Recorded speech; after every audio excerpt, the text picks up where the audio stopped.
ನಾವು ನಿರೀಕ್ಷಿಸದೇ ಇದ್ದಾಗ ಬಂದಾಗಲೇ ನಿಜವಾಗಿ ಸಂತೋಷ ಇಮ್ಮಡಿಯಾಗ್ತದೆ. ಹಾಗಂತ ಈ ಹೊತ್ತು ನೀವು ಬಂದದ್ದು ಹೇಗಾಯ್ತು?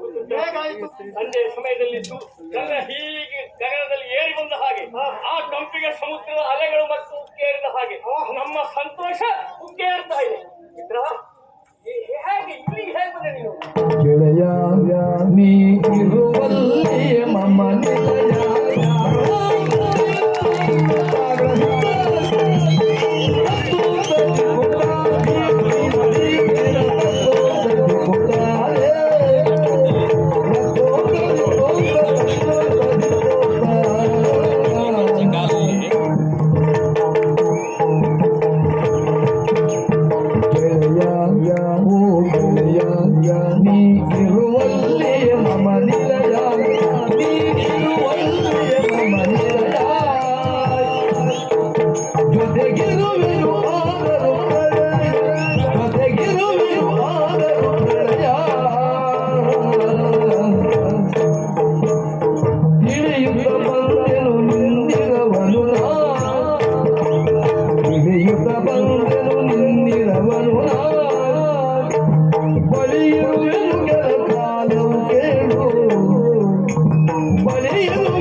ಮಾತುಗಳನ್ನೆಲ್ಲ ಯಾಕೆ?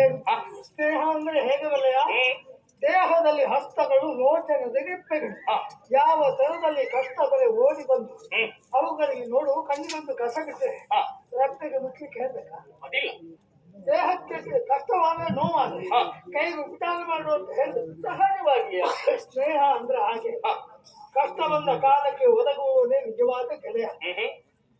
ಎಲ್ಲೋ ಇದ್ದ ನನಗೆ ನಿನ್ನ ಸುದ್ದಿ ಬಂತು. ಈ ಪ್ರಾಚೀನ ಭವನದಲ್ಲಿ ನವೀನ ಗೃಹ ಪ್ರವೇಶ ಮಾಡ್ತಾ ಇದೀಯ ಅಂತ ನೋಡಿ ಹೋಗೋಣ ಎನ್ನುವ ಧಾವಂತದಿಂದ ಓಡೋಡಿ ಬಂದೆ. ಅಷ್ಟೇ, ಬಹಳ ಸಂತೋಷವಾಯಿತು. ಅಲ್ಲ, ನೀ ಬಂದ ಸಂದರ್ಭಕ್ಕೆ ಬಂದ ಕಷ್ಟವನ್ನೆಲ್ಲ ನಿವಾರಿಸಿ ಕೊಟ್ಟಿ.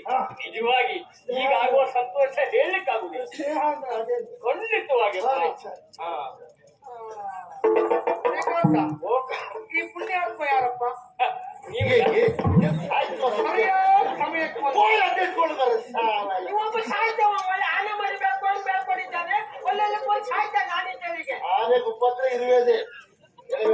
ಅಂತೂ ಸರಿಯಾದ ಸಮಯಕ್ಕೆ ಬಂದು ಆ ಕಳವನ್ನ ಬಡಿದು ಓಡಿಸಿದ್ದಾರೆ. ನನ್ನ ಹೆಣ್ಣು ಮಕ್ಕಳ ಮಾನ ಪ್ರಾಣವನ್ನ ಕಾಪಾಡಿದ್ದಾರೆ.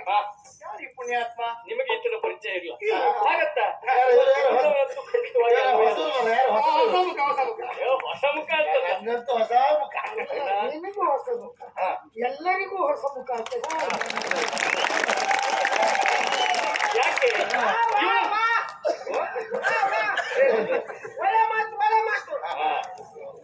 ಮಾವಯ್ಯ ಈಗ ಮಧ್ಯಾಹ್ನವಲ್ಲ, ನನ್ನ ಆತ್ಮೀಯ ಸ್ನೇಹಿತ.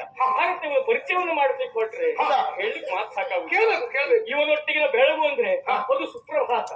ನಾವು ಇವನು ಒಟ್ಟಾಗಿ ಹೋಗ್ತಾ ಇದ್ರಿ, ಎಲ್ಲರೂ ಹೇಳುವಂತದ್ದು ಆ ದಿಗ್ಗಜರು ಬಂದ್ರು ಅಂತ. ಅಲ್ಲ, ಈ ಕಾಲಕ್ಕೆ ಬಂದಂತಹ ಕಷ್ಟವನ್ನ ನಿವಾರಿಸುವ ಮೂಲಕ ಒರೇ ಮಿತ್ರರಲ್ಲ, ನಮಗೆ ಆಪ್ತ ಮಿತ್ರನಾಗಿದ್ದವ. ಹೆಚ್ಚೇನು ನೋಡಿದ್ದೀರಲ್ಲ ಒಂದು ಸಾಹಸವನ್ನ, ಒಂದಂತಹ ದುಷ್ಟರನ್ನ ಹೊಡೆದೋಡಿಸಿದ ಸಾಹಸ ಸಿಂಹ ಇತ್ತ. ಅಷ್ಟೇ ಯಾಕೆ, ಈ ಕಾಲಕ್ಕೆ ನಮ್ಮನ್ನೆಲ್ಲ ರಕ್ಷಿಸಿದಂತಹ ಆತ್ಮ ರಕ್ಷಕ ಇವ ನನ್ನ ಮಿತ್ರ ವಿಜಯ ಎನ್ನುವ ಹಾಗೆ. ಸತ್ಯ ಹೇಳ, ಇವ ನಕ್ಕರೆ ಹಾಲು ಸಕ್ಕರೆ, ಯಾರು ಮೆಚ್ಚಬೇಕು. ನೀವು ಕೇಳಿದ್ದನ್ನ ಕೇಳಿಸ್ಕೊಂಡು ಹಬ್ಬ ಇವನೇ ಸಾಹಸ ಸಿಂಹ. ಅದೇ ದೀಪಾವಳಿ. ಅಲ್ಲ, ಕೋಟಿಗೊಬ್ಬ ಬಿಟ್ನಲ್ಲ?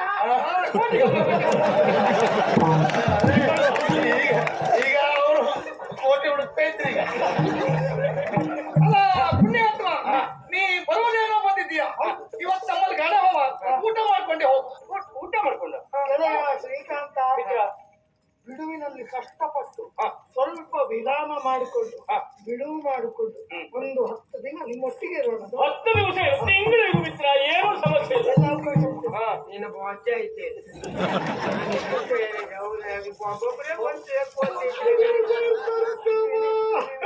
ಕಡ್ಕೊಂಡು ಹೋಗ್ಲಿಕ್ಕೆ ನೀನು ಸಾಯಿ ವಿಷದ ಕಷಾಯ ಇದೆ.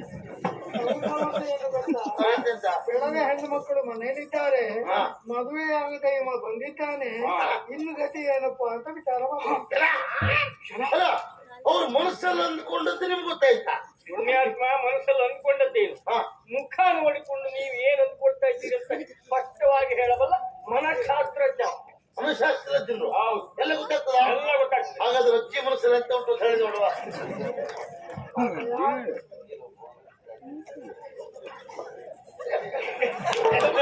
ಅಲ್ಲ ನೀವು ಆಶ್ಚರ್ಯ ಮಾಡ್ತಾ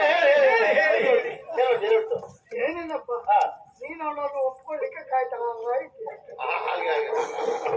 ಇಲ್ಲ ಈಗ ಅದು ಒಂದು ಈಗ ನಾವೆಲ್ಲ ಹೇಳ್ತೀನಿ, ನೀವು ಉಂಟು ಹೋಗಿ. ಮಾತಾಡುವುದ ಪುಣ್ಯಾತ್ಮ. ಮನೆಗೆ ನಾನು ಯಜಮಾನ, ನಾ ಎಲ್ಲಿ ಹೋಗುದಾ? ಹಣ ಕೊಡ್ತೇವೆ. ಕೊಡ್ತಿರ್ಬಹುದಪ್ಪ, ಇಲ್ಲಿ ನಾನೇ ಅಲ್ಲಬೇಕು. ಅವ್ರು ಯಜಮಾನಿಕೆ ಮತ್ತೆ ನೀವು ಇರ್ತೀರಿ. ಎಲ್ಲವರು ಇರ್ಲೇಬೇಕು ಅಂತವ್ರು ಏನು ಇರಲೇಬೇಕು ಅಂತಾದ್ರೆ ಒಂದು ಮಾತನ್ನು ಕೇಳಬೇಕು. ಹೇಳಿದ್ದ ಕಂಕಣದಿಗೋ ಜನಿಸುತಿಗನು ಮೇಲಂಕಣವನಿವೆನಿತು ಮಾತ್ರಕು ಅಂಕೆ ಮೀರುತ ಹೋದನು ಚಿದ ಎನಿತು ಮಾತ್ರಕು ಅಂಕೆ ಮೀರುತ ಹೋಗುವುದನು ಚಿದ ಭಾರ ದುರಿತಗಳು ಶಂಕೆಯಿಲ್ಲದೆ ಬಗವ ಘೋರ ದುರಿತಗಳು ಶಂಕೆಯಿಲ್ಲದೆ ಬಗವು ವಿಘ್ನ ಪರಂಪರೆಗಳ ಅದಕ್ಕಾಗಿ ನುಡಿಯುವೆ ಶಂಕರನ ಪದವಾಣ ಎಚ್ಚರವು ನಿಮಗೆನುತ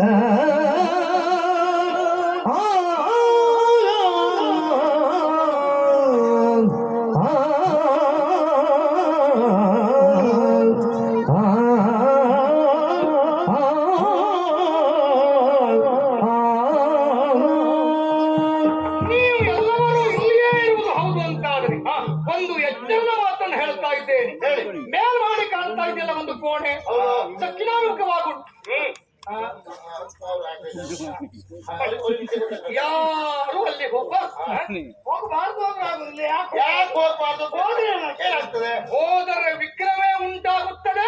ಇದು ಪರಶಿವನ ಮೇಲಾಣೆ. ನೀವು ಅಂತ ಹಾಗೆ ಅಂದ್ರೆ ಅಷ್ಟಾಗುದಿಲ್ಲ ಸ್ವಾಮಿ. ಹೌದು, ಅಲ್ಲಿ ಏನು ಏನುಂಟು ಬೇಕಲ್ಲ? ಒಟ್ಟು ಹೋಗುಬೇಡ ಅಂದ್ರೆ ಹೋಗುದು ಬೇಡ ಅಂದ್ರೆ ಕುತೂಹಲ ಹೆಚ್ಚಾಗುದು ಅಂತ ಹೇಳಲೇಬೇಕಾ? ಹೇಳಿ ಹೇಳ್ತೇನೆ. ಹೇಳಿ. ಸಾಮಾನ್ಯ 500 ವರ್ಷಗಳ ಹಿಂದೆ ಗಂಧರ್ವ ಗಿರಿಯನ್ನಾಳುವಂತ ರಾಜರಾಜೇಂದ್ರ ಭೂಪ ತುಳುನಾಡಿನ ಮೇಲೆ ದಂಡೆತ್ತಿ ಹೋದ. ಹೋಗ್ಲಿ ನಮ್ಗೇನು. ಅಲ್ಲಿಯ ಅಧಿಕಾರಿ ಅಪರಾಜಿತರಿಗೂ ಅವನಿಗೂ ಘನಘೋರ ಯುದ್ಧವೇ ಸಂಭವಿಸಿತು. ಒಳ್ಳೇದು ಒಳ್ಳೇದು. ಸೋಲು ಇವನಿಗೂ ಆಗಲಿಲ್ಲ, ಅವನಿಗೂ ಗೆಲುವಾಗಲಿಲ್ಲ. ರಗಳೆ ಇಲ್ಲ. ಹೌದು, ಇಬ್ಬರಲ್ಲಿ ಸಮಾನತೆ ಉಂಟು. ಆಮೇಲೆ ಇಬ್ಬರು ಆಪ್ತ ಮಿತ್ರರಾದ. ಅಲ್ಲಿರುವಂತ ನಾಟ್ಯಗಾರ್ತಿಯನ್ನು ಕಂಡ. ಯಾರು? ರಾಜರಾಜೇಂದ್ರ. ಅವಳು ನನ್ನವಳಾಗಬೇಕು, ನಮ್ಮ ನಾಡಿಗಾಗಿ ಕರೆದುಕೊಂಡು ಹೋಗ್ತೇನೆ ಅಂತ ಹೇಳಿಕೊಂಡ.